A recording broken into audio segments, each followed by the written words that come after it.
بسم اللہ الرحمن الرحیم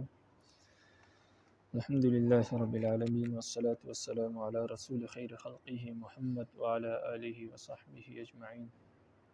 سبحانک لا علم لنا الا ما علمتنا انک انت العلیم الحکیم ربی زدنی علما ربی زدنی علما ربی زدنی علما ربی شرح لی صدری ویسر لی امری واحلل عقدۃ من لسانی یفقہوا قولی۔ حقیقت اور مجاز لفظ کا اپنے معنی وضعی میں استعمال ہونے کے اعتبار سے بھی 4 قسمیں ہیں، یعنی لفظ جس معنی کے لیے وضع کیا گیا ہے اس معنی میں استعمال ہونے کے اعتبار سے بھی لفظ کی 4 قسمیں ہیں۔ نمبر 1 حقیقت، نمبر 2 مجاز، نمبر 3 صریح، نمبر 4 کنایہ۔ لفظ اگر اسی معنی میں استعمال ہو جس معنی کے لیے اس کو وضع کیا گیا ہے تو اس کو حقیقت کہتے ہیں، اگر اس کے علاوہ کسی دوسرے معنی کے لیے وضع ہو تو اس کو مجاز کہتے ہیں۔ مثال کے طور پر لفظ شیر، شیر تو جنگل میں جو شیر ہوتا ہے اسے کہتے ہیں۔ اگر کوئی شخص شیر کا لفظ استعمال کرے اور اس سے وہی جانور مراد لے جو جنگل میں ہوتا ہے، شیر مراد لے، تو یہ حقیقت ہے، یہ لفظ اپنے معنی میں حقیقت ہے کیونکہ یہ لفظ اسی معنی کے لیے استعمال ہوا ہے۔ لیکن کوئی شخص اگر کسی بہادر آدمی کو شیر کہہ دے کہ یہ شیر آ گیا ہے تو اب یہ لفظ اپنے معنی میں مجاز ہے، کیونکہ یہاں لفظ شیر تو بولا گیا ہے لیکن اس سے مراد وہ جنگل والا شیر نہیں ہے جس کے لیے لفظ وضع کیا گیا ہے، بلکہ اس سے مراد بہادر آدمی کو لیا گیا ہے،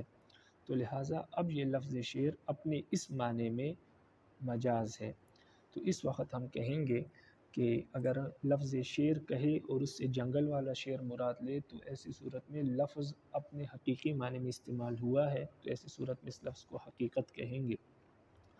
اور اگر اس سے بہادر آدمی مراد لیا جائے، لفظ شیر کہہ کر اس سے بہادر آدمی مراد لیا جائے تو ہم کہیں گے کہ لفظ اپنے معنی مجازی میں استعمال ہوا ہے، یعنی یہ لفظ اس معنی میں مجاز ہے، یہاں یہ لفظ مجازن اس معنی میں استعمال ہوا ہے، تو اس کو مجاز کہتے ہیں۔ لفظ جب اپنے معنی مجازی میں استعمال ہو، حقیقی معنی میں استعمال نہ ہو، معنی مجازی میں استعمال ہو، تو اس کے لیے 2 شرائط کا ہونا ضروری ہے۔ نمبر 1 معنی مجازی کا معنی حقیقی کے ساتھ کوئی مناسبت ہونا ضروری ہے، معنی مجازی میں اور معنی حقیقی میں کوئی نہ کوئی مناسبت ہو، جیسے شیر اور بہادر آدمی۔ اب لفظ شیر کا حقیقی معنی تو شیر ہے جو جانور ہے، اور مجازی معنی بہادری ہے، بہادر آدمی ہے۔ اب ان دونوں میں کیا مناسبت ہے؟ تو دونوں میں مناسبت یہ ہے کہ شیر بھی بہادر ہوتا ہے اور بہادر آدمی میں بھی بہادری ہے، تو دونوں میں بہادری جو ہے یہ مناسبت ہے دونوں میں۔ تو جب مناسبت ہو معنی مجازی کا معنی حقیقی کے ساتھ تو اس صورت میں معنی مجازی اس لفظ سے لیا جا سکتا ہے۔ دوسری شرط کسی لفظ کا معنی مجازی میں استعمال ہونے کی یہ ہے کہ معنی حقیقی مراد لینے میں اس وقت معنی حقیقی مراد لینا ممکن نہ ہو اور کوئی قرینہ موجود ہو جو یہ بتائے کہ یہاں پر اس لفظ کا معنی حقیقی مراد نہیں ہے بلکہ معنی مجازی مراد ہے۔ وہ قرینہ کوئی بھی چیز ہو سکتی ہے، یا متکلم خود کہہ دے کہ میرا معنی مجازی مراد ہے، یا کوئی قرینہ موجود ہو، یا معنی حقیقی مراد لینا ممکن نہ ہو اس موقع پر، تو اس طرح کا اگر کوئی قرینہ موجود ہو تو ایسی صورت میں معنی مجازی مراد لیا جائے گا، معنی حقیقی مراد نہیں لیا جائے گا۔ تو یہ 2 شرطیں ضروری ہے کسی لفظ سے معنی مجازی مراد لینے کی، کہ جو معنی مجازی مراد لیا جا رہا ہے اس لفظ سے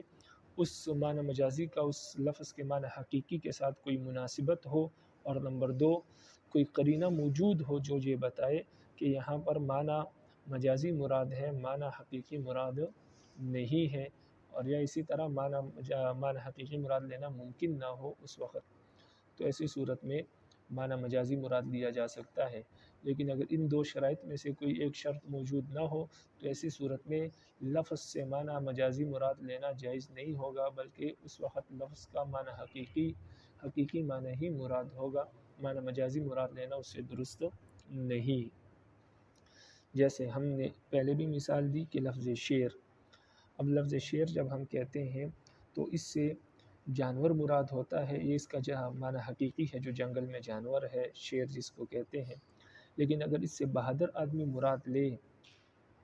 تو تب بھی یہ اس کا معنی مجازی ہے۔ اب بہادر آدمی کا لفظ شیر کے ساتھ، شیر کے حقیقی معنی کے ساتھ مناسبت موجود ہے، کیونکہ شیر بھی بہادر ہوتا ہے اور بہادر آدمی میں بھی بہادری پائی جا رہی، تو مناسبت تو موجود ہے۔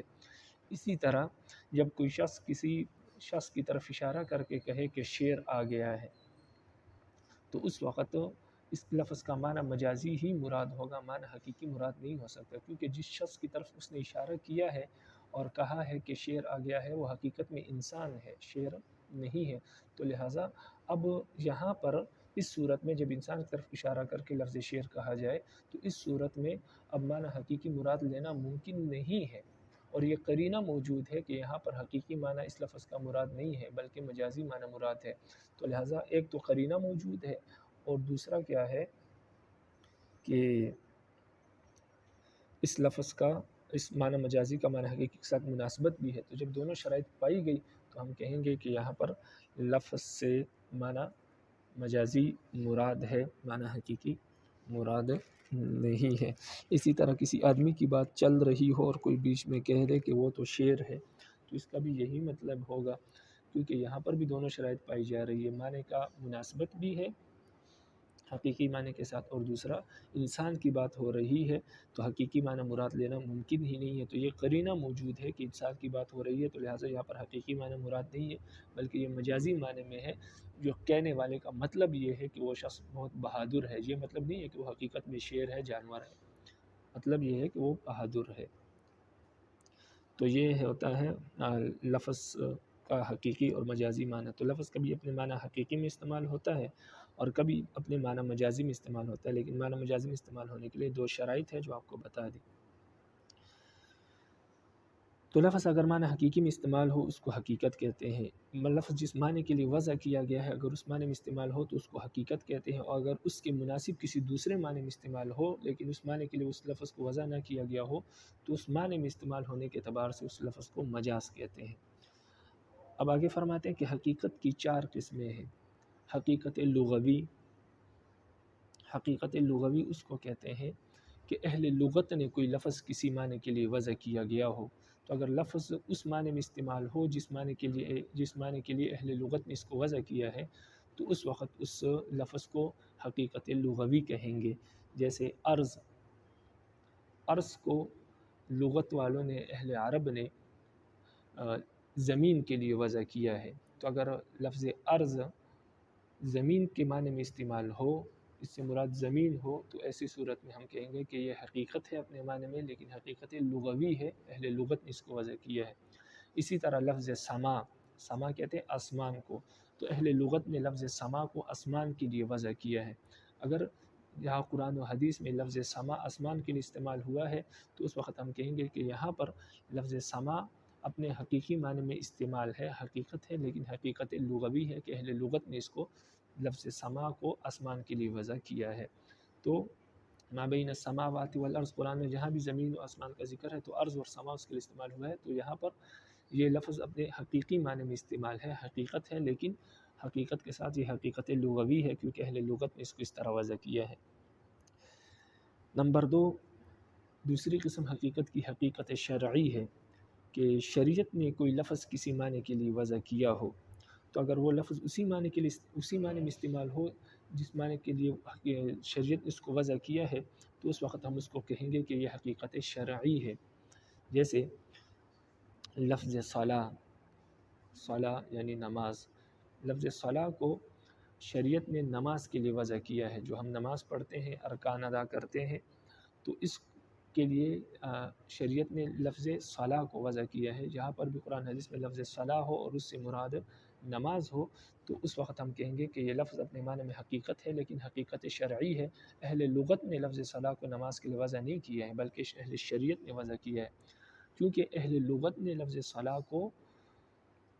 دعا کے لیے وضع کیا ہے، نماز کے لیے وضع نہیں کیا۔ یہ تو شریعت نے لفظ صلاح کو نماز کے لیے وضع کیا ہے۔ قرآن مجید کی یہ آیت ان اللہ و ملائکتہ یصلون علی النبی، اللہ اور اللہ کے فرشتے نبی علیہ السلام پر درود اور سلام بیچتے ہیں، رحمت بیچتے ہیں، دعا کرتے ہیں۔ تو یہاں پر یصلون لفظ صلاح ہی ہے، لفظ صلاح سے مضارع کا صیغہ ہے جمع کا، لیکن یہاں پر لفظ صلاح نماز کے معنی میں نہیں ہے بلکہ یہ دعا کے معنی میں ہے۔ تو اس وقت ہم کہیں گے کہ یہاں پر لفظ صلاح اپنے حقیقی معنی میں ہے، لیکن حقیقت لغوی میں ہے، حقیقت شرعی میں نہیں ہے، کیونکہ شریعت میں تو اس کا معنی نماز ہے۔ تو یہاں پر لفظ صلاح نماز کے لیے استعمال ہو تو اس وقت ہم کہیں گے کہ لفظ صلاح حقیقت ہے اس معنی میں، لیکن یہ حقیقت شرعی ہے، حقیقت لغوی نہیں ہے، کیونکہ حقیقت لغوی میں لفظ صلاح جو ہے وہ دعا کے لیے استعمال ہوا ہے۔ اسی طرح لفظ صوم ہے، صوم روزے کو کہتے ہیں، شریعت نے لفظ صوم جو ہے روزے کے لیے وضع کیا ہے۔ اب لغت میں صوم جو ہے وہ صرف رکنے کو کہتے ہیں، کسی کام سے آپ رک جائے اس کو صوم کہتے ہیں، لیکن شریعت نے اس کو روزے کے لیے وضع کیا ہے کہ صبح صادق سے لے کر غروب آفتاب تک کھانے پینے سے رک جانا، اس کو روزہ کہتے ہیں نیت کے ساتھ۔ تو شریعت نے صوم اس کے لیے وضع کیا ہے۔ تو جہاں پر بھی قرآن اور حدیث میں لفظ صوم استعمال ہو اور اس سے روزہ مراد ہو تو اس وقت ہم کہیں گے کہ صوم یہاں پر اپنے حقیقی معنی میں ہے، لیکن حقیقت شرعی میں، حقیقت لغوی میں نہیں۔ اگر کہیں پر لفظ صوم استعمال ہو اور اس سے مراد رکنا ہو، مطلق رکنا، تو اس وقت ہم کہیں گے کہ لفظ اپنے حقیقی معنی میں ہے لیکن حقیقت لغوی میں ہے، حقیقت شرعی میں نہیں، کیونکہ حقیقت شرعی اس کا یہ ہے، شریعت نے اس کو روزے کے لیے وضع کیا ہے، صرف مطلق رکنے کے لیے وضع نہیں کیا۔ تو اس کو کہتے ہیں شریعت حقیقت شرعی۔ نمبر 3 پر ہے حقیقت عرفی۔ حقیقت عرفی اس کو کہتے ہیں جس کو عام لوگوں نے کسی لفظ کو کسی معنی کے لیے وضع کیا ہو، عام لوگوں نے کوئی لفظ کسی معنی کے لیے وضع کیا ہو، اہل لغت نے جو ہے وہ لفظ اس معنی کے لیے وضع نہ کیا ہو، لیکن عام لوگوں نے وہ لفظ اس معنی کے لیے وضع کر دیا ہو تو اس کو حقیقت عرفی کہتے ہیں۔ جیسے لفظ دابہ، وما من دابۃ فی الارض الا علی اللہ رزقها، اس میں جو لفظ دابہ ہے تو دابہ کہتے ہیں 4 پاؤں والے جانور کو، دابہ کہتے ہیں 4 پاؤں والے جانور کو۔ لوگ اہل عرف جو ہے یعنی اہل عرب جو ہے لفظ دابہ سے 4 پاؤں والے جانور مراد لیتے ہیں، یعنی دابہ ہر اس جانور کو کہا جاتا ہے جو 4 پاؤں پر چلتا ہے، لیکن اہل لغت نے دابہ کو 4 پاؤں والے جانور کے لیے وضع نہیں کیا۔ اہل لغت میں تو ہر وہ چیز جو خشکی پر رہتی ہے، چاہے وہ رینگتی ہو، اس کے پاؤں موجود ہو نہ ہو، 2 پاؤں ہو 4 پاؤں ہو، سب کو دابہ کہا ہے۔ وما من دابۃ، یہ جو قرآن میں وما من دابہ ہے تو دابہ سے یہاں مراد صرف جانور نہیں ہے، ہر وہ جانور جو خشکی پر رہتے ہیں۔ تو یہاں پر جو 12ویں پارے کے شروع میں جو دابہ آیا ہے، یہ دابہ اپنے حقیقی معنی میں استعمال ہے، لیکن یہاں پر حقیقت لغوی میں ہے، یعنی ہر وہ زیرو چیز جو زمین پر رہتی ہے اس کا رزق اللہ پر ہے، چاہے وہ پاؤں اس کے ہیں نہیں ہیں، 2 پاؤں ہیں 4 پاؤں ہیں، جتنے بھی ہیں، تو اس کو ہم کہیں گے کہ لفظ اپنے معنی حقیقی میں ہے لیکن حقیقت لغوی میں ہے۔ لیکن اہل عرف نے دابہ کو کس کے لیے وضع کیا ہے؟ ہر اس جانور کے لیے جو 4 پاؤں والا ہو۔ اگر دابہ کہیں قرآن اور حدیث میں یا کسی کتاب میں یا کسی جگہ لفظ دابہ استعمال ہو اور اس سے مراد 4 پاؤں والا جانور ہو تو اس وقت ہم کہیں گے کہ یہ لفظ اپنے حقیقت میں ہے، یعنی حقیقی معنی میں ہے، لیکن حقیقت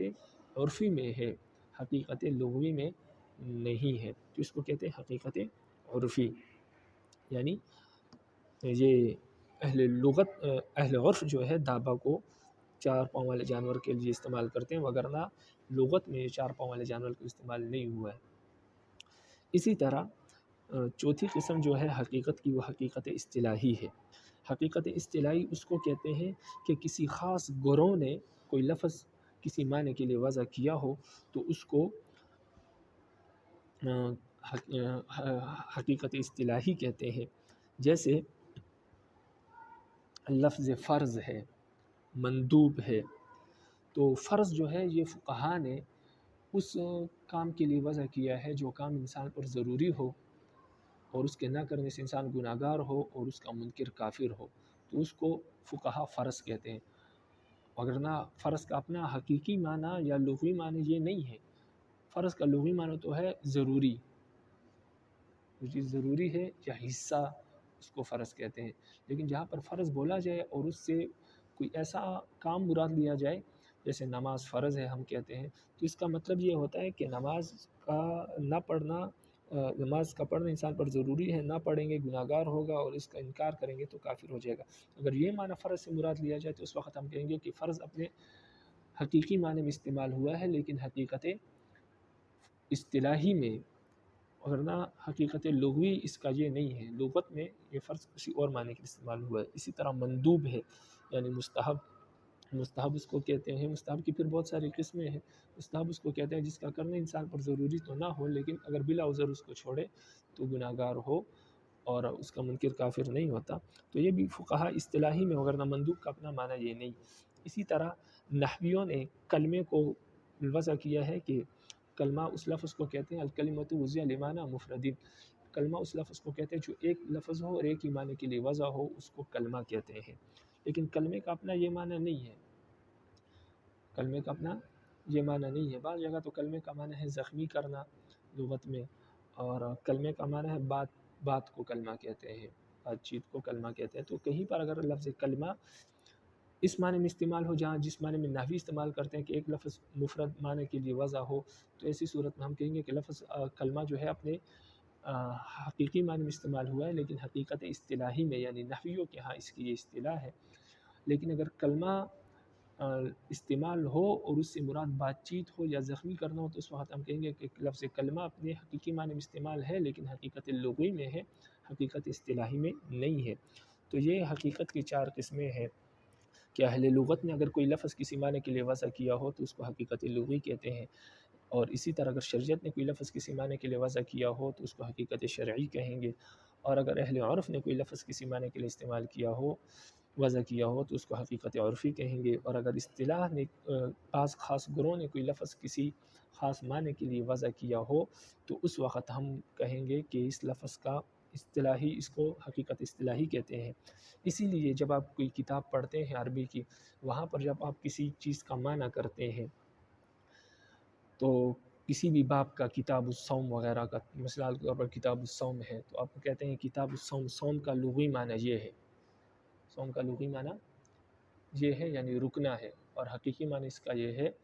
کہ انسان رک جائے،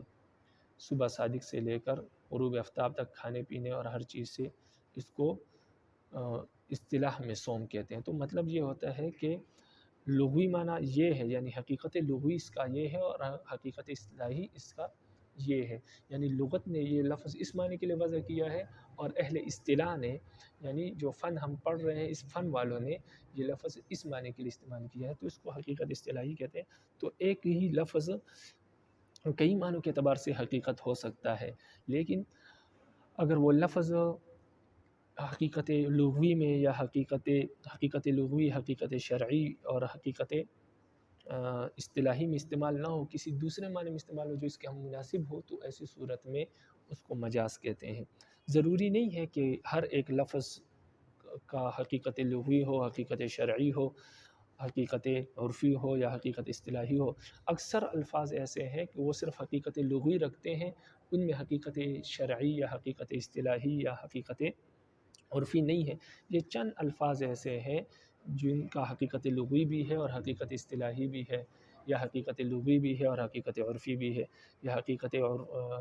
لغوی بھی ہے اور حقیقت شرعی بھی ہے۔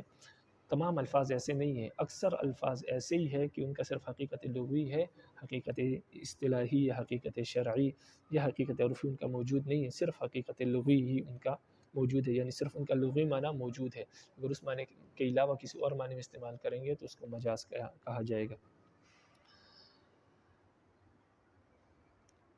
حقیقت کا حکم یہ ہے کہ لفظ حقیقت اگر لفظ اپنے اصلی معنی میں استعمال ہو، لفظ جہاں پر بھی استعمال ہوگا، کوئی لفظ جہاں پر استعمال ہوگا تو اس سے اس کا حقیقی معنی ہی مراد ہوگا۔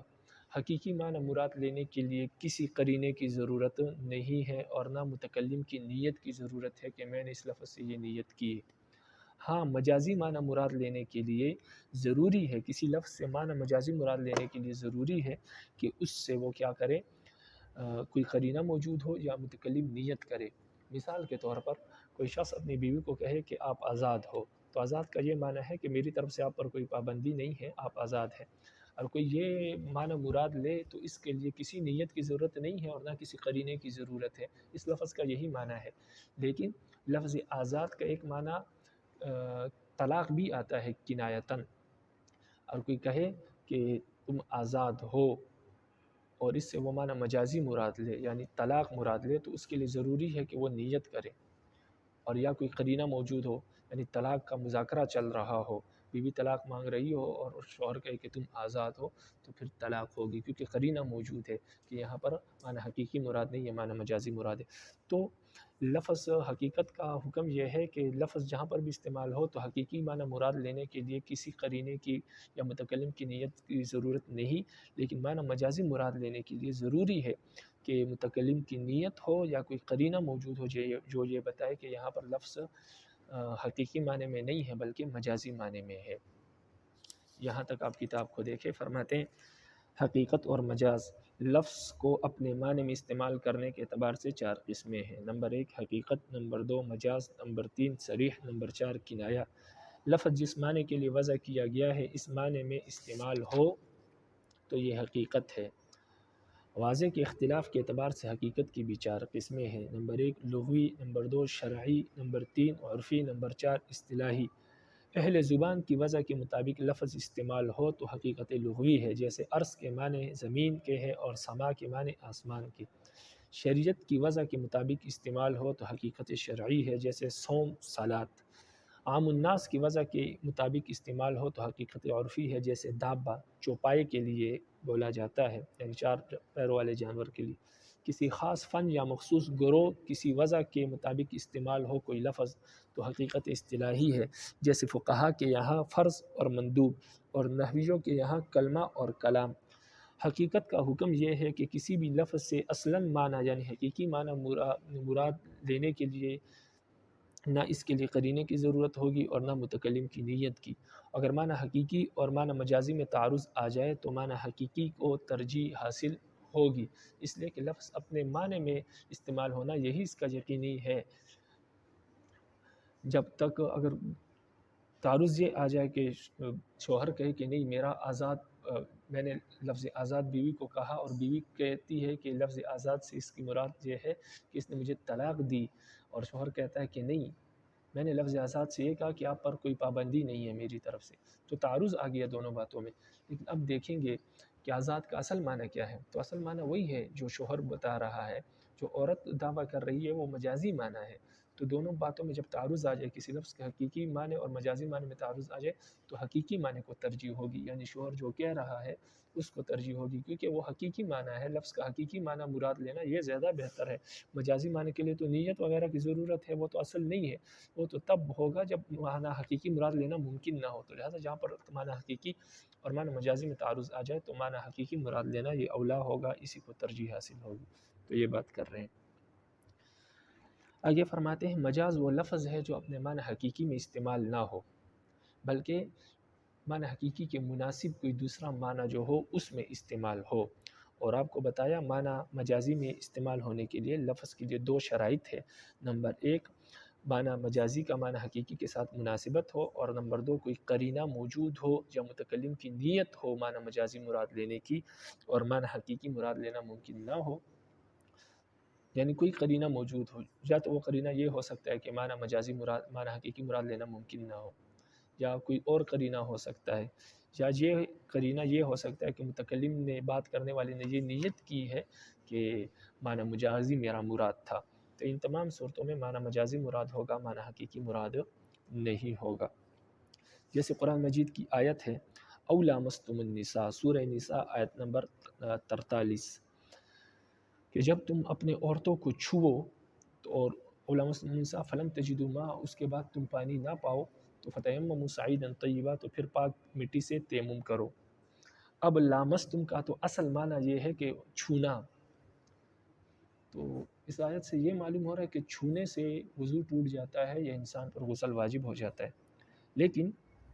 یہاں پر یہ لفظ لامستم اپنے حقیقی معنی میں نہیں ہے، بلکہ مجازی معنی میں ہے۔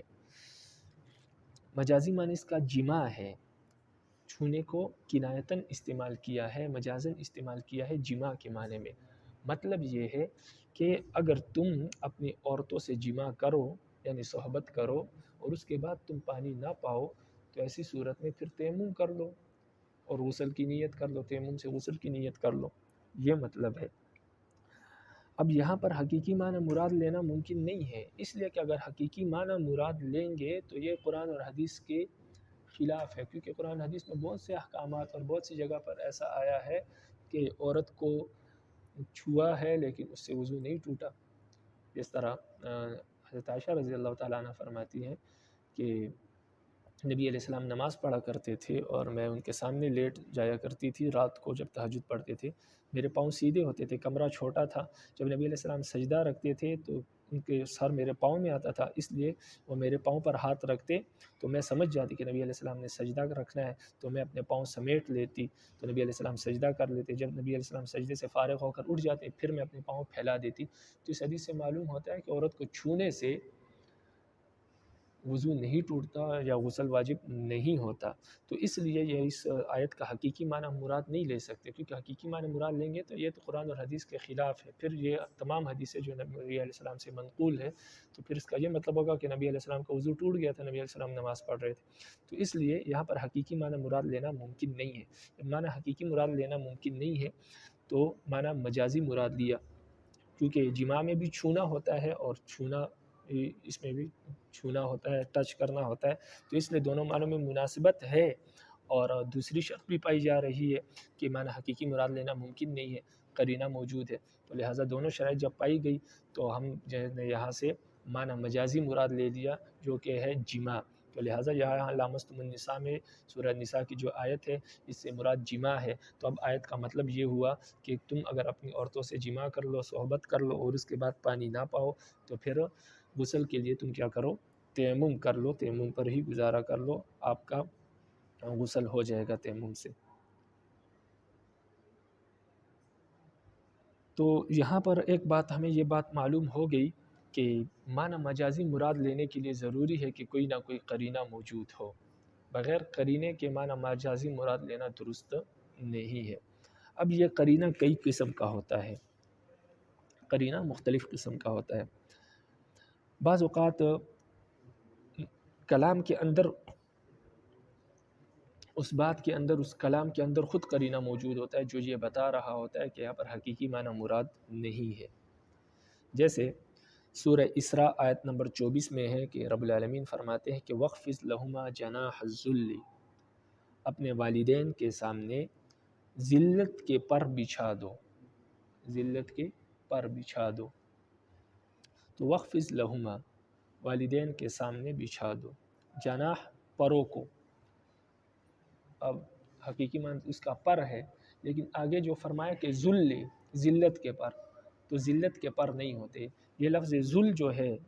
ذلت کا جو لفظ ہے یہ خود بتا رہا ہے کہ یہاں پر حقیقی معنی مراد نہیں ہے، کیونکہ ذلت کے کوئی پر ہوتے نہیں، تو لہٰذا کون سا معنی مراد ہے، مجازی معنی مراد ہے۔ اب وہ مجازی معنی کیا ہے؟ مجازی معنی یہ ہے کہ والدین کے سامنے انتہائی عاجزی اور انکساری کے ساتھ رہا کرو، کیونکہ جس طرح ذلت میں عاجزی اور انکساری ہوتی ہے اس طرح والدین کے سامنے عاجزی اور انکساری، تو ذلت میں بھی عاجزی انکساری ہوتی ہے اور ذلت میں بھی انسان عاجز ہوتا ہے، اور اس طرح عاجزی میں، انکساری میں بھی انسان جو ہے وہ عاجزی اختیار کرتا ہے، تو لہٰذا دونوں معنوں میں مناسبت ہے، تو لہٰذا یہاں پر ہم نے اس کا مجازی معنی مراد لیا ہے، کیونکہ حقیقی معنی مراد نہیں لیا جا سکتا، قرینہ کلام کے اندر خود موجود ہے کہ یہاں پر حقیقی معنی نہیں ہے، کیونکہ ذلت کے کوئی پر نہیں ہوتے، اس وجہ سے یہاں پر بھی دونوں شرائط پائی جا رہی ہے کہ معنی کے ساتھ معنی مجازی کا معنی حقیقی کے ساتھ مناسبت بھی ہے، اور قرینہ بھی موجود ہے جو یہ کہہ رہا ہے کہ یہاں پر حقیقی معنی مراد نہیں ہو سکتا۔ اب ذلت کے پر لائے کہاں سے کہ پھر اس کو بچھائے؟ تو مطلب یہ ہے کہ والدین کے سامنے اپنے عاجزی اور انکساری کا اظہار کرو، یعنی اس کے سامنے گویا اپنے بازو بالکل پھیلا دو، پست کر دو، بازو اٹھاؤ نہیں، ہاتھ اٹھاؤ نہیں، ہاتھوں کو پھیلاؤ۔ نمبر 2، کلام کا سیاق یہ بتائے، یعنی ایک کلام چل رہا ہے، اس کے بعد ایک دوسرا کلام آ رہا ہے، اس کو سیاق کہتے ہیں۔ بعد میں آنے والا کلام یہ بتائے کہ پہلے والے کلام سے حقیقی معنی مراد نہیں ہے، مجازی معنی مراد ہے۔ جیسے قرآن مجید کی آیت سورہ کہف کی آیت نمبر 29 میں ہے کہ فَمَنْ شَاءَ فَلْيُؤْمِنْ وَمَنْ شَاءَ فَلْيَكْفُرْ، جو شخص چاہے ایمان لے آئے اور جو شخص چاہے کفر اختیار کرے، جو شخص چاہے مومن ہو جائے، جو شخص چاہے کافر ہو جائے۔ اس آیت کا مطلب یہ معلوم ہوتا ہے کہ رب العالمین اختیار دے رہے ہیں کہ جو چاہے ایمان لے آئے، جو چاہے کفر اختیار کرے، کوئی بات نہیں۔ اختیار تو اسی کو کہتے ہیں کہ اللہ رب العزت اختیار دے رہے ہیں کہ ایمان اختیار کرتے ہو تب بھی تمہاری مرضی، کفر اختیار کرتے ہو تب بھی تمہاری مرضی، اس سے کچھ نہیں ہوتا۔ تو یہ حقیقی معنی ہے، یعنی اللہ اختیار دے رہے ہیں کفر اور ایمان کو اختیار کرنے میں، اللہ اختیار دے رہے ہیں جو تمہاری مرضی ہے کرو، جو تمہاری مرضی ہے کرو۔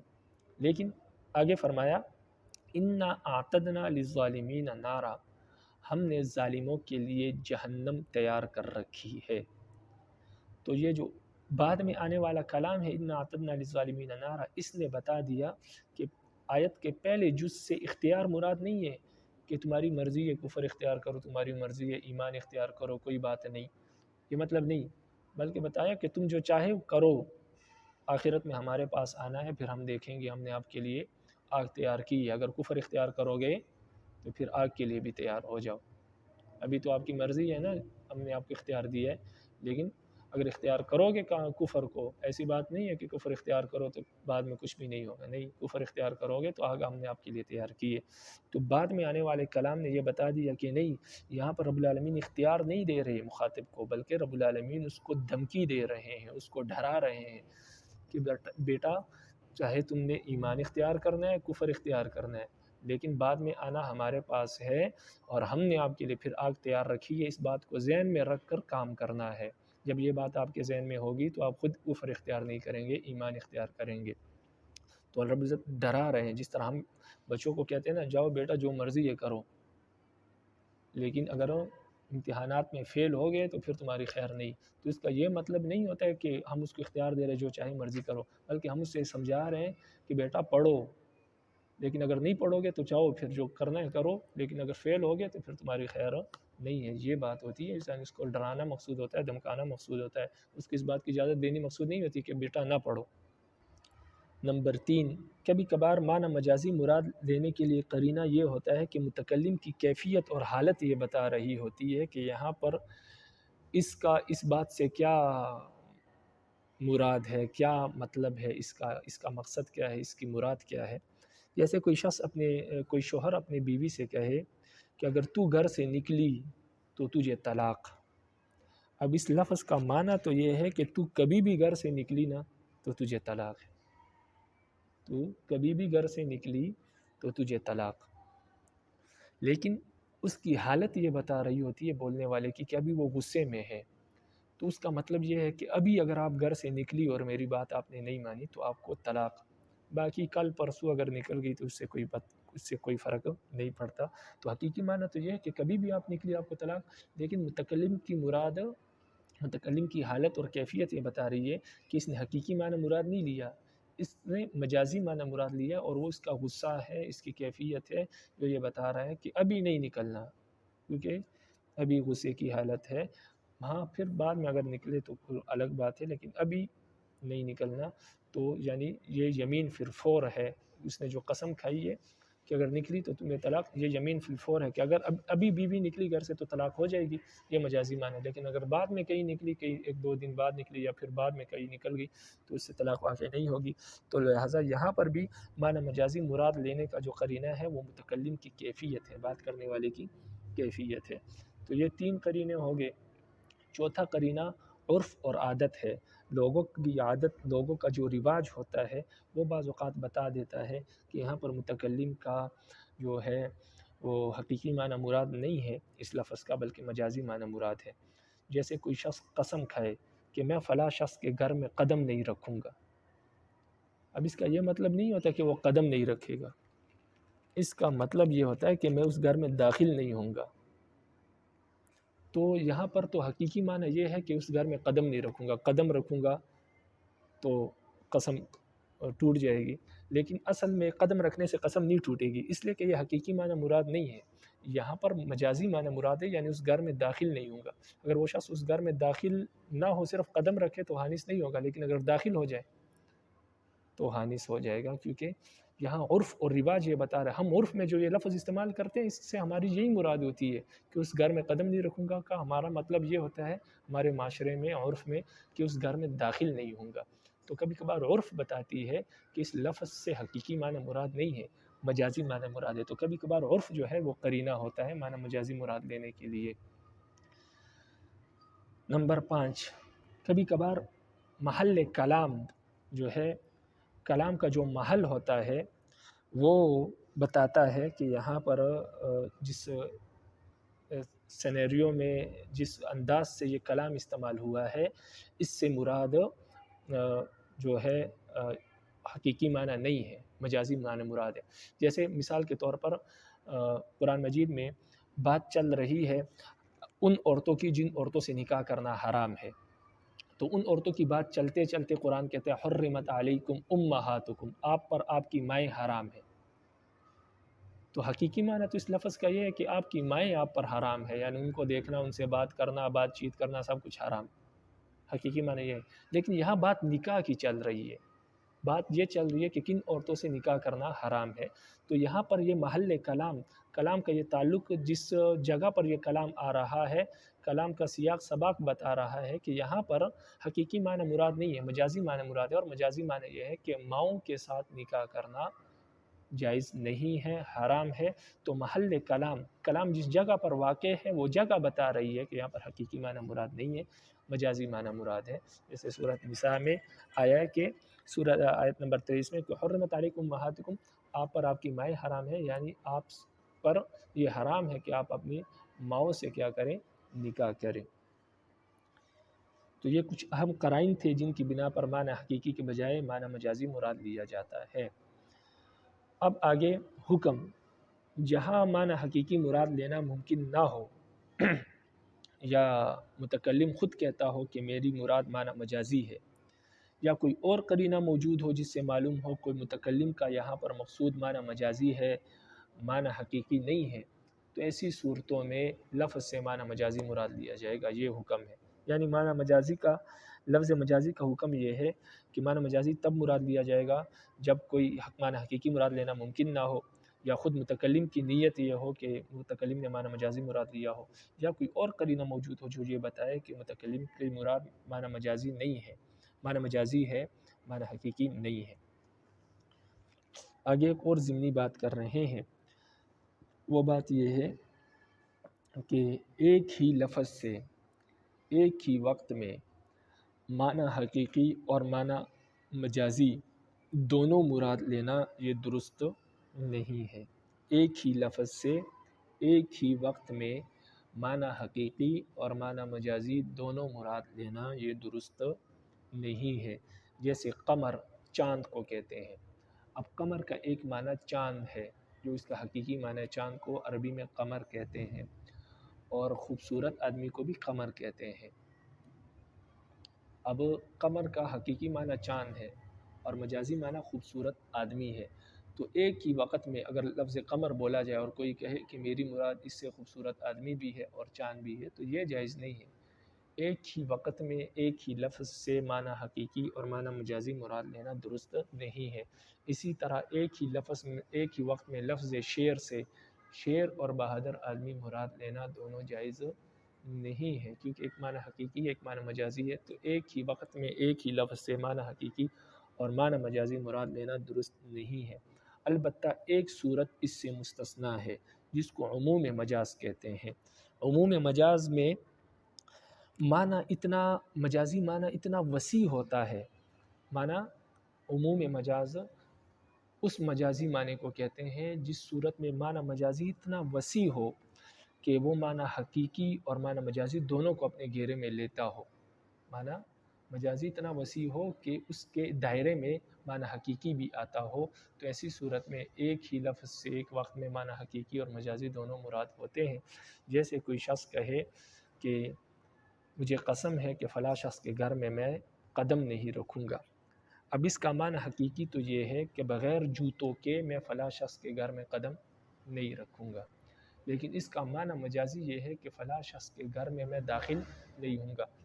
اب داخل ہونا پورے بدن کا یہ اتنا وسیع معنی ہے کہ یہ معنی حقیقی کو بھی شامل ہے. اگر کوئی شخص کسی کے گھر میں داخل ہو جائے معنی مجازی ہے تو یہ اتنا وسیع ہے کہ اس میں عام ہے، چاہے وہ جوتوں کے ساتھ داخل ہو، بغیر جوتوں کے داخل ہو، اس کے قدم اندر ہو، یہ تمام چیزوں کو شامل ہوئے. کیونکہ یہ معنی مجازی اتنا وسیع ہے کہ معنی حقیقی کو اپنے اندر گھیرے لیے ہوئے ہے. کیونکہ داخل ہونا یہ معنی مجازی ہے. جب داخل ہوگا لازمی بات ہے اس کے قدم بھی داخل ہوں گے، چاہے وہ جوتوں کے ساتھ ہو بغیر جوتوں کے ہو. تو معنی مجازی اتنا وسیع ہے کہ معنی حقیقی اس کا ایک جز ہے. تو لہٰذا اس کو عموم مجاز کہتے ہیں. عموم مجاز اس کو کہتے ہیں کہ معنی مجازی اتنا وسیع ہو کہ معنی حقیقی اس کا ایک جز بنتا ہو. تو لہٰذا ایسی صورت میں جب معنی مجازی مراد لیں گے تو معنی حقیقی خود معنی مجازی کا جز ہے، تو لہٰذا معنی مجازی حقیقی بھی اس کے اندر آ جائے گا. تو ایسی صورت میں ایک لفظ سے معنی حقیقی اور معنی مجازی دونوں مراد لیے جا رہے ہوتے ہیں، لیکن دونوں اصل میں مراد نہیں لیے جاتے. اصل میں معنی مجازی مراد لیا جاتا ہے، لیکن معنی مجازی کی وسعت اتنی ہوتی ہے، دائرہ اتنا وسیع ہوتا ہے کہ معنی حقیقی اس کا ایک جز ہوتا ہے، وہ اس کے اندر خود بخود آ جاتا ہے. وگرنہ معنی مراد لینے والے کا یہ ارادہ نہیں ہوتا کہ ایک لفظ سے دونوں معنی ایک وقت میں مراد لیے جائے، لیکن وہ معنی مجازی کی وسعت ہوتی ہے جو معنی حقیقی کو اپنے اندر گھیر لیتی ہے، اپنے دائرے میں لے آتی ہے. تو لہٰذا عموم مجاز جہاں پر ہوگا وہاں پر معنی حقیقی معنی مجازی کے ساتھ معنی حقیقی بھی مراد ہوگا، کیونکہ وہ اس کا جز ہوتا ہے، اس کے بغیر معنی مکمل نہیں ہوتا. لیکن اس کے ماسوا اگر معنی حقیقی معنی مجازی کا جز نہ ہو، یعنی عموم مجاز نہ ہو، تو ایسی صورت میں ایک لفظ سے ایک ہی وقت میں معنی حقیقی اور معنی مجازی مراد لینا درست نہیں ہوتا. جیسے شیر اور بہادر آدمی دونوں ایک دوسرے کا کوئی جز نہیں ہے، تو لہٰذا اسی طرح چاند اور خوبصورت آدمی دونوں معنی میں ایک معنی دوسرے معنی کا کوئی جز نہیں ہے، یعنی معنی حقیقی معنی مجازی کا جز نہیں بنتا ان صورتوں میں. تو لہٰذا ان صورتوں میں جہاں پر معنی حقیقی معنی مجازی کا جز نہ بنے، ایسی صورتوں میں ایک لفظ سے ایک ہی وقت میں معنی حقیقی اور معنی مجازی مراد لینا درست نہیں ہے. اگر لفظ شیر سے شیر مراد ہے تو پھر بہادر آدمی مراد نہیں ہو سکتا. اگر بہادر آدمی مراد ہے تو پھر لفظ شیر مراد نہیں ہو سکتا. ہاں دو لفظ ہو، شیر دو جگہ آپ بولے، ایک مرتبہ آپ کے ایک شیر آیا، شیر کی طرف اشارہ کرے جو جنگل والا شیر ہے وہ آیا تو معنی حقیقی ہے. دوسری مرتبہ آپ پھر لفظ شیر بولے لیکن اس سے بہادر آدمی مراد لے، تو اب یہاں پر آپ نے لفظ دو مرتبہ استعمال کیا ہے، اور ایک وقت میں نہیں، الگ الگ وقت میں. ایک وقت میں آپ نے شیر مراد لیا، دوسرے وقت میں آپ نے بہادر آدمی مراد لیا. لیکن ایک مرتبہ ایک لفظ استعمال کرے ایک ہی وقت میں اور دو معنی مراد لے کہ شیر آیا، اور آپ کوئی کہے کہ میری مراد اس سے شیر تھی، اور کوئی شخص آپ کو کہے کہ شیر تو نہیں ہے، آپ جھوٹ بول رہے، تو پھر آپ کہے کہ نہیں میری مراد اس سے بہادر آدمی تھا، وہ شخص وہ آ رہا ہے. تو ایسا نہیں ہو سکتا. آپ کی مراد ایک ہوگی، یا تو شیر ہوگا یا بہادر آدمی ہوگا. ایک وقت میں دونوں مراد نہیں ہو سکتے. اگر شیر واقعی آ رہا ہے تو آپ سچ بول رہے ہیں اگر آپ نے حقیقی معنی مراد لیا، لیکن اگر شیر واقعی نہیں آ رہا اور آپ کہے کہ میں نے شیر مراد لیا، بعد میں آپ کہے کہ نہیں شیر تو واقعی میں نہیں آ رہا، بہادر آدمی میں نے مراد لیا، تو ایسا نہیں ہو سکتا. پھر آپ جھوٹے ہیں. اگر آپ نے پہلی مرتبہ کہہ دیا کہ میری مراد شیر تھی تو بس آپ کی مراد متعین ہو گئی، پھر آپ نے گویا جھوٹ بولا ہے. تو ایسا نہیں کہہ سکتے کہ اپنے آپ کو بچانے کے لیے پھر بعد میں آپ کہیں کہ نہیں میری مراد بہادر آدمی تھا. تو ایک وقت میں ایک لفظ سے معنی حقیقی اور معنی مجازی مراد لینا جائز نہیں ہے، جبکہ معنی حقیقی معنی مجازی کا جز نہ ہو، یعنی عموم مجاز نہ ہو. عموم مجاز کی صورت میں تو معنی حقیقی معنی مجازی کا جز ہوتا ہے، تو لہٰذا معنی مجازی مراد لیتے وقت معنی حقیقی خود اس میں شامل ہو جاتا ہے. یہاں تک آپ کتاب کو دیکھیں، فرماتے مجاز وہ لفظ ہے جو اپنے وضعی معنی میں استعمال نہ ہو بلکہ وہ کسی اور معنی میں استعمال ہو اور اس کے استعمالی اور وضعی معنی کے درمیان ایک مناسبت پائی جاتی ہو. یعنی معنی مجازی اور معنی وضعی کے درمیان ایک مناسبت پائی جاتی ہو، جیسے اللہ تعالیٰ کے ارشاد ہے اولا مستم النساء سورہ نساء آیت نمبر 43۔ ملاسمت کے حقیقی معنی ایک دوسرے کو چھونے کے ہیں، لیکن یہاں جماع مراد ہے، اور اس استعمالی یعنی مجازی اور حقیقی معنی کے درمیان مناسبت ظاہر ہے کہ دونوں میں چھونا ہوتا ہے۔ معنی حقیقی کو چھوڑ کر دوسرا معنی اسی وقت مراد لیا جا سکتا ہے جبکہ اس کے لیے کوئی قرینہ موجود ہو۔ یہ قرینہ مختلف قسموں کا ہو سکتا ہے۔ الف نمبر 1، نفس کلام قرینہ ہو، جیسے اللہ تعالیٰ کے ارشاد ہے وَخْفِضْ لَهُمَا جَنَاحَ الذُّلِّ سورہ اسراء آیت نمبر 24۔ یہاں معنی حقیقی تو بازو پست کرنے کے ہیں، مگر ذل کا لفظ اس بات کی دلیل ہے کہ معنی حقیقی مراد نہیں ہے۔ یہاں بازو پست کرنا مراد نہیں ہے، بلکہ مراد ہے والدین کے سامنے عاجزی اور انکساری کرنا، ان کے ساتھ رحم والا معاملہ کرنا، کیونکہ ذل کا لفظ بتا رہا ہے کہ بازوؤں کی ذلت کے کوئی بازو نہیں ہوتے، یعنی ان کے سامنے عاجزی اختیار کرنا، ذلت اختیار کرنا، اپنے آپ کو ذلیل کرنا، عاجزی انکساری اختیار کرنا، یہ مطلب۔ با نمبر 2، کلام کا سیاق یہ بتائے، بعد میں آنے والا کلام بتائے کہ یہاں حقیقی معنی مراد نہیں، جیسے ارشاد ہے فمن شاء فلیؤمن ومن شاء فلیکفر، جو چاہے ایمان لے اور جو چاہے کفر اختیار کرے۔ ان اعتدنا للظالمین نارا، ہم نے ظالموں کے لیے آگ تیار کر رکھی ہے، سورہ کہف آیت نمبر 29۔ یہاں معنی حقیقی تو بظاہر یہ ہوئے کہ مخاطب کو ایمان اور کفر کا اختیار دیا جا رہا ہے، مگر آگے ان اعتدنا للظالمین نارا اس بات کا قرینہ ہے کہ اس سے مراد تہدید مقصود ہے، یعنی دھمکی دینا اور ڈرانا مقصود ہے، اختیار دینا مقصود نہیں ہے۔ جیم نمبر 3، متکلم کی کیفیت بتا رہی ہو کہ یہاں پر معنی مجازی مراد ہے، معنی حقیقی مراد نہیں ہے، جیسے بیوی شوہر کے گھر سے جانا چاہتی ہے اور شوہر کہے کہ اگر تو گھر سے نکلی تو تجھے طلاق، تو معنی حقیقی یہ ہے کہ وہ عورت کبھی بھی گھر سے نکلے اس پر طلاق واقع ہو جائے، لیکن متکلم کی کیفیت بتا رہی ہے کہ اس وقت نکلنے پر طلاق دینا مقصود ہے، بعد میں نکلنے پر نہیں، کیونکہ بیوی اب نکلنا چاہتی ہے، بعد میں نکلنا نہیں چاہتی، تو ابھی اگر نکلے گی تو شوہر کا مقصد ہے کہ طلاق ہو جائے گی، لیکن بعد میں اگر نکلے تو پھر یہ مطلب نہیں ہے کہ بعد میں بھی طلاق ہوگی، لہٰذا یہاں پر متکلم کی کیفیت بتا رہی ہے کہ اس وقت نکلنا مقصود ہے۔ اس کو یمین فور کہا جاتا ہے، یعنی اس نے جو قسم کھائی ہے یہ فی الفور ہے، ابھی اگر نہیں نکلی بعد میں نکلی تو پھر اس قسم کے اطلاق اس پر نہیں ہوگا، طلاق واقع نہیں ہوگی۔ نمبر 4، عرف اور عادت، یعنی ہمارا عرف، ہمارا رواج، ہماری عادت کوئی معنی متعین کر دے، معنی مجازی، جیسے ایک شخص نے قسم کھائی کہ میں فلاں شخص کے گھر میں قدم نہیں رکھوں گا، تو معنی حقیقی تو یہ ہے کہ پاؤں اس کے گھر میں نہیں رکھوں گا، مگر عرف میں اس سے مطلق داخل ہونے کے معنی مراد لیے جاتے ہیں، یعنی عرف اور رواج اور ہمارا معاشرہ کہتے ہیں کہ اس لفظ کا مطلب یہ ہے کہ میں اس کے گھر میں داخل نہیں ہوں گا، یعنی معنی مجازی مراد ہے، تو یہ معنی مجازی مراد لینے کا قرینہ کیا ہے؟ عرف ہے، عادت ہے، ہمارا رواج ہے، ہمارا معاشرہ ہے۔ نمبر 5، محل کلام، یعنی جس جگہ پر وہ کلام آیا ہے وہ جگہ یہ بتا رہی ہے کہ یہاں پر معنی مجازی مراد ہے، یعنی کبھی کبھار معنی مجازی کا قرینہ جو ہوتا ہے وہ محل کلام ہوتا ہے، جیسے اللہ تعالیٰ نے فرمایا سورہ نساء آیت نمبر 23 میں کہ حرمت علیکم امہاتکم، آپ پر آپ کی مائیں حرام ہے،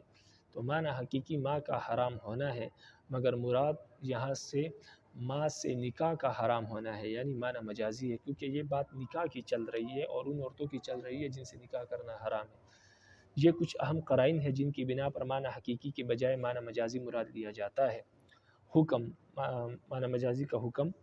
لفظ مجازی کا حکم یہ ہے کہ جہاں معنی حقیقی مراد لینا ممکن نہ ہو، یا متکلم خود کہتا ہو کہ اس نے معنی مجازی مراد لیا ہے، یا کوئی قرینہ موجود ہو جس سے معلوم ہو کہ متکلم کا مقصود معنی مجازی ہے، ان تمام صورتوں میں لفظ سے اس کا معنی مجازی مراد لیا جائے گا۔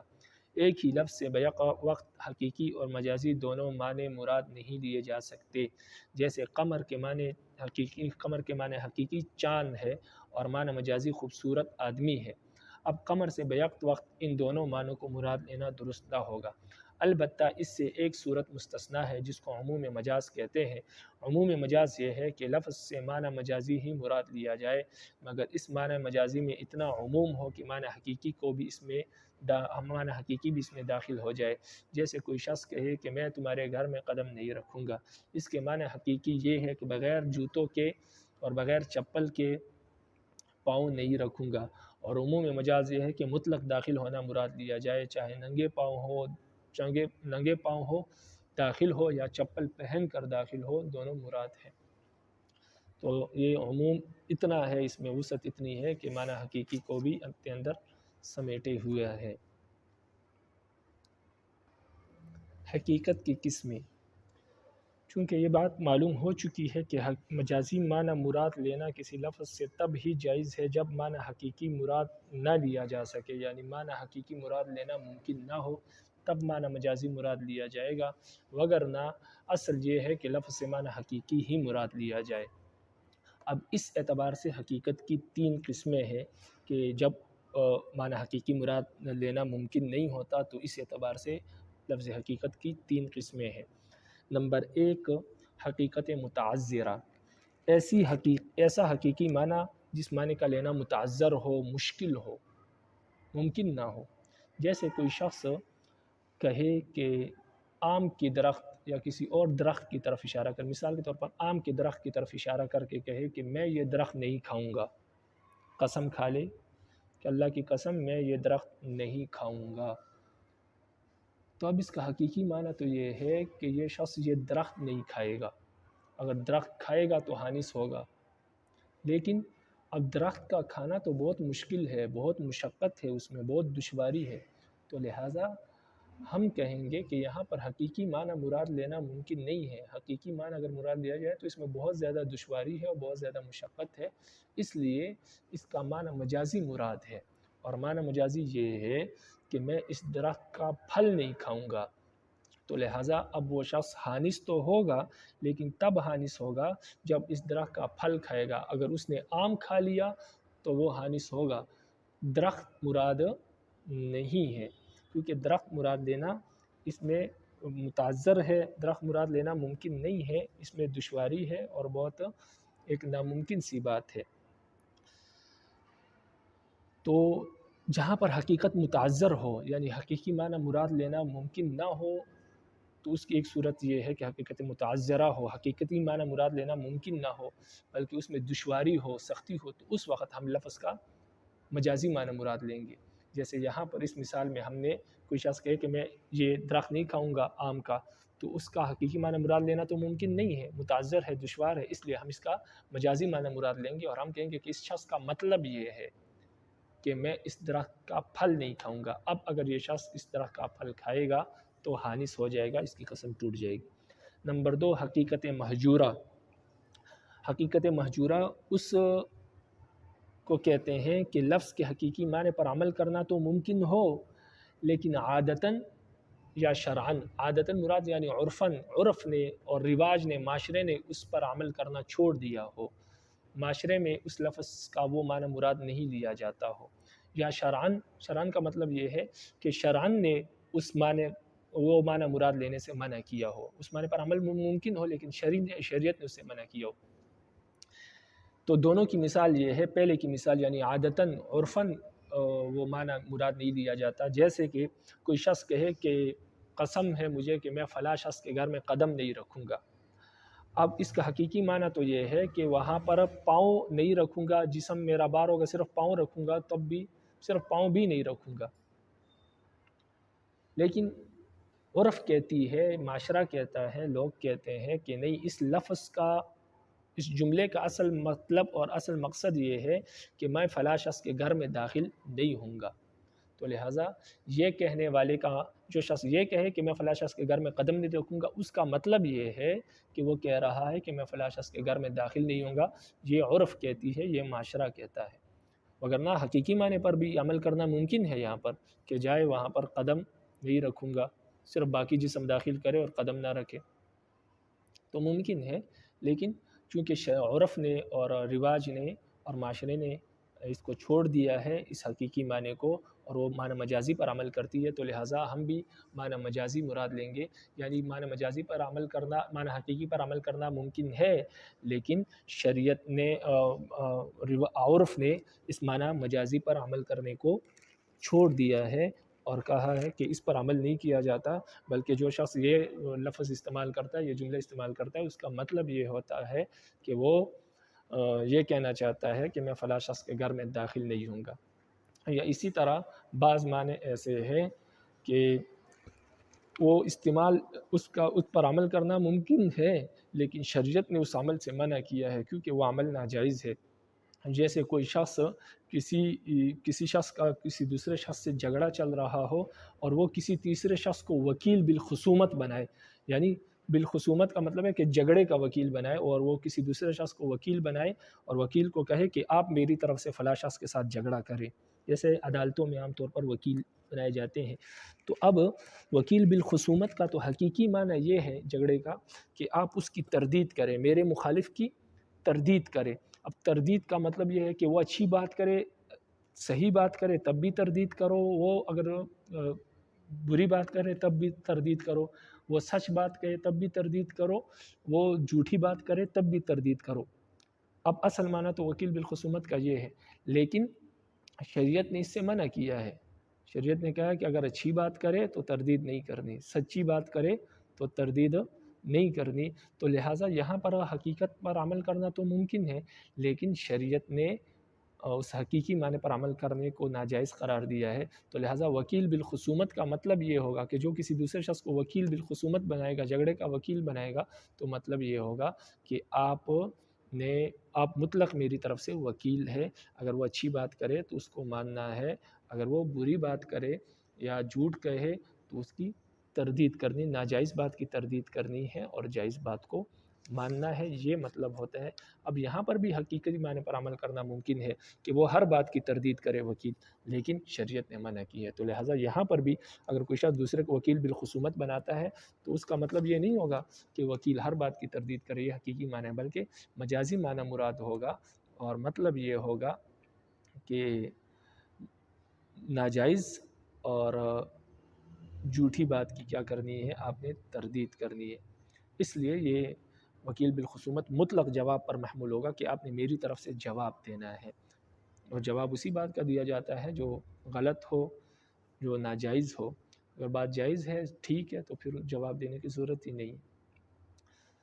تو یہ دو قسمیں ہو گئی حقیقت کی، کہ ایک حقیقت متعذرہ کہ جہاں پر حقیقی معنی مراد لینا ممکن ہی نہ ہو، بہت دشواری ہو، بہت مشکل ہو اس میں۔ نمبر دو، حقیقی معنی مراد تو لیا جا سکتا ہے، لیکن عرف نے، عادت نے، معاشرے نے اس کو چھوڑ دیا ہو، اور معاشرہ اس لفظ کا مجازی معنی استعمال لیتا ہو،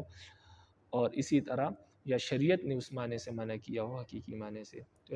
ایسی دونوں صورتوں میں، ان دونوں صورتوں کا حکم یہ ہے کہ اگر یہ دو صورتیں ہو کہ جہاں پر حقیقی معنی لینا متعذر ہو، ممکن نہ ہو، یا شریعت نے معنی مراد لینا ممکن تو ہو لیکن حقیقت نے اس کو چھوڑ دیا ہو،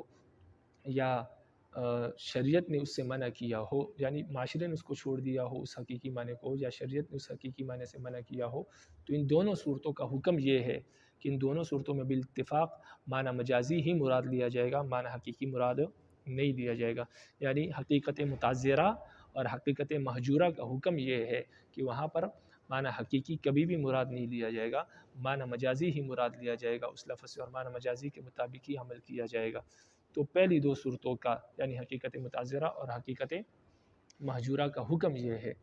کہ وہاں پر معنی مجازی مراد ہوگا لفظ کا، اور اسی کے مطابق عمل ہوگا۔ اور تیسری قسم ہے حقیقت مستعملہ۔ حقیقت مستعملہ وہ ہے جس کا استعمال ہو، یعنی وہ لفظ جس لفظ کا اس کے حقیقی معنی کا بھی استعمال ہوتا ہے۔ پھر اس کی دو صورتیں ہیں، لفظ اپنے معنی حقیقی میں بھی استعمال ہوتا ہے اور معنی مجازی میں بھی استعمال ہوتا ہے، اس کو حقیقت مستعملہ کہتے ہیں۔ پھر اس کی دو قسمیں ہیں، بعض الفاظ تو ایسے ہیں کہ ان کا کوئی مجازی معنی ہے ہی نہیں، ان کا کوئی مجازی معنی مروج ہی نہیں ہے، ان کا صرف ایک ہی معنی حقیقی۔ یہ بات میں نے آپ کو شروع میں بتائی، بعض الفاظ ایسے ہیں کہ ان کا صرف حقیقی معنی ہے، یعنی لغوی معنی ہے، ان کا کوئی مجازی معنی موجود نہیں ہے۔ تو اگر کوئی لفظ ایسا ہو جس کا کوئی مجازی معنی موجود ہی نہیں ہے، تو ایسی صورت میں تو بالاتفاق اس لفظ سے مجازی معنی مراد لینا جائز ہی نہیں ہے، کیونکہ عرف میں، شریعت میں کسی جگہ بھی اس کا کوئی مجازی معنی موجود ہی نہیں ہے، تو آپ اس سے معنی مجازی کیسے مراد لیتے ہیں؟ وہ لفظ جہاں بھی استعمال ہوگا اس سے لغوی اور حقیقی معنی ہی مراد ہوگا، اس سے مجازی معنی کبھی بھی مراد نہیں ہوگا۔ نمبر دو، دوسرا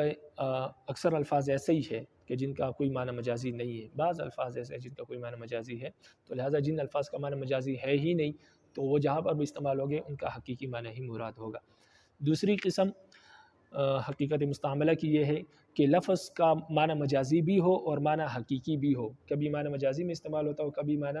حقیقی میں، لیکن اس کا معنی مجازی زیادہ مروج ہو، معنی مجازی لوگوں میں زیادہ عام ہو، معنی حقیقی بہت کم ہو۔ معنی مجازی زیادہ ہو، لوگ معنی مجازی میں اس کو زیادہ استعمال کرتے ہو، اور معنی مجازی میں بہت زیادہ لوگ اس کو استعمال کرتے ہو، اور معنی حقیقی میں بہت کم اس کو استعمال کرتے ہو، یعنی معنی مجازی میں اکثر استعمال کرتے ہو اور کبھی کبھار معنی حقیقی میں استعمال کرتے ہو، تو اس کا حکم کیا ہے؟ تو یہ دوسری قسم ہے، دوسری صورت ہے۔ تو امام حنیفہ رحمہ اللہ کے نزدیک اس دوسری صورت کا حکم بھی یہ ہے کہ جہاں پر بھی یہ لفظ استعمال ہوگا اس سے معنی حقیقی ہی مراد لیا جائے گا، بے شک اس کا معنی مجازی زیادہ مروج ہو، زیادہ عام ہو، کیونکہ امام صاحب کے نزدیک اصل میں حقیقی معنی اصل ہے، تو لہٰذا حقیقی معنی مراد لیا جائے گا، بے شک معنی مجازی مروج ہی کیوں نہ ہو۔ امام ابو یوسف اور امام محمد رحمہ اللہ کے نزدیک یہ جو آخری صورت ہے، یعنی جو دوسری صورت ہے جہاں پر معنی مجازی زیادہ مروج ہے، تو امام ابو یوسف اور امام محمد یعنی صاحبین کے نزدیک ایسی صورت میں معنی مجازی پر عمل کیا جائے گا، معنی حقیقی پر عمل نہیں کیا جائے گا۔ وہ فرماتے ہیں معنی مجازی پر، یعنی یہ وہ تیسری صورت ہے جہاں پر معنی مجازی مراد لیتے ہیں، لیکن اس میں اختلاف ہے۔ امام صاحب کے نزدیک یہاں پر معنی حقیقی مراد لینا زیادہ بہتر ہے، اور صاحبین کے نزدیک معنی مجازی مراد لینا۔ اس کی مثال یہ ہے جیسے کوئی شخص قسم کھائے کہ میں گیہوں نہیں کھاؤں گا، گیہوں یعنی گندم نہیں کھاؤں گا، کسی شخص نے قسم کھائی کہ میں گندم نہیں کھاؤں گا۔ تو اب دیکھیں کہ بعض لوگ گندم بھی کھاتے ہیں، اس کو بھون لیتے ہیں اور گڑ وغیرہ میں، تو مختلف علاقوں کے لوگ مختلف قسم سے اس کو کھاتے ہیں، تو بعض لوگ گندم کھاتے ہیں اس کو بھون کر، تو یہ متروک نہیں ہے، یہ معنی لوگ اس طرح عرف میں اس کو استعمال کرتے ہیں، گندم کو بھی کھاتے ہیں، لیکن اکثر لوگ گندم کو بھون کر نہیں کھاتے ہیں، بلکہ وہ گندم کا آٹا بناتے ہیں اور پھر اس آٹے کو کھاتے ہیں، یعنی اس آٹے کی روٹی استعمال کرتے ہیں، اس آٹے کو استعمال کرتے ہیں۔ اب اگر کوئی شخص قسم کس نے کھائی ہے کہ وہ گندم نہیں کھاؤں گا، تو امام ابو حنیفہ رحمہ اللہ کے نزدیک یہ قسم اپنے اصل پر ہوگی۔ اگر اس نے گندم بھون کر کھایا تو یہ حانث ہوگا، اور اگر اس نے گندم کی روٹی بنائی اور روٹی کھائی تو حانث نہیں ہوگا امام ابو حنیفہ رحمہ اللہ کے نزدیک۔ لیکن صاحبین کے نزدیک وہ فرماتے ہیں کہ اگر روٹی بھی کھائی،